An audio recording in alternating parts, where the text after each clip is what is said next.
Hani is returning to Adore and the group because Adore had said that they had conversations with all three members and their family members, and Hani's was successful in that they had an understanding conversation. She's back joining Hieren and Hayen in that way.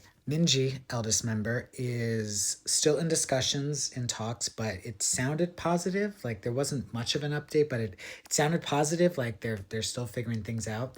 The really shocking announcement was that Danielle, the fifth member, that required a more lengthy update, was that after discussions, they found that would be difficult for Danielle to continue as an artist under Adore and a member of NewJeans, and so it was Adore that terminated her contract, which is kind of crazy to read because isn't that what the whole legal case was about?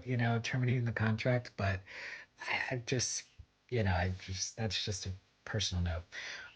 But so already NewJeans, as we might have known it as five members, is not going to be together. We haven't heard anything from Danielle. We haven't heard from any of their sides. I mean, if Adore is their representatives, like there's still things to update and there's still things to go through. In particular, I want to mention that there's a part in the statement where Adore says how through these conversations that they've been having with their family members is that there's been distorted, biased information, which led to many misunderstandings about the company and ultimately to this dispute. The company and the artists agree that to regain the love of fans and public, it's necessary, even if it takes some time, to fully dispel these misunderstandings based on accurate facts. We also agreed to find an opportunity to address various controversies.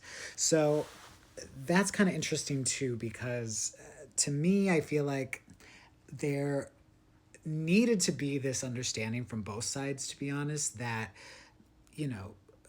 the label side needed to step up for the artists and show that they're, really here for them and things like that. But the artists also need to be able to trust the label and needed to go along with these plans and things like that. So to me, this is, I want to take it as a positive point that they did decide certain things that they need to discuss and they need to get going and address before anything moves like too much forward.